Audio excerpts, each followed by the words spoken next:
Chaos in der Küche. Leon ist 18 Jahre alt und macht eine Ausbildung als Koch. Eigentlich dachte er, Kochen? Kein Problem. Ich kann Spaghetti kochen und Spiegeleier braten. Reicht doch, oder? Falsch gedacht. Sein erster Tag in der Küche war, sagen wir mal, spektakulär. Er sollte eine Suppe machen. Einfach, oder?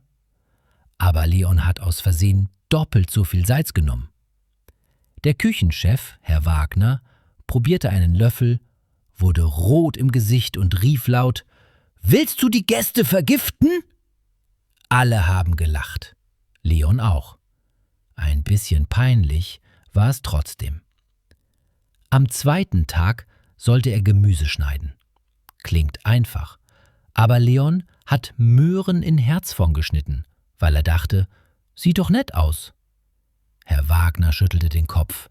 Leon, wir sind hier nicht bei Instagram. In der 3. Woche kam die große Katastrophe.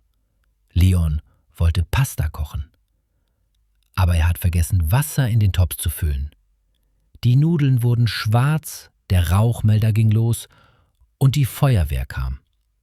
Seitdem nennen ihn alle in der Küche der Pastabrenner. Trotz allem gibt Leon nicht auf. Er lernt langsam, wie man richtig würzt, wie lange Gemüse kochen muss und dass Öl in der Pfanne heiß werden kann. Sehr heiß. Einmal hat er sich sogar die Augenbrauen leicht versenkt. Aber er lacht nur, kein Problem, die wachsen nach. In der Berufsschule ist Leon der Klassenclown. Seine Freunde sagen, wenn jemand eine Kochshow mit Comedy macht, dann bist du das, Leon. Sein großer Traum?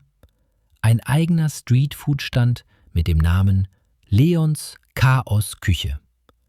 Auf der Speisekarte salzige Suppe, jetzt mit weniger Salz. Knusprige Pasta, fast ohne Feueralarm. Und natürlich Herzgemüse à la Instagram. Am Ende eines harten Tages sagt Leon oft, Kochen ist wie das Leben. Manchmal geht alles schief, aber am Ende wird's trotzdem lecker. Und Herr Wagner? Er sagt jetzt öfter, na gut, der Junge hat vielleicht kein Talent, aber er hat Herz.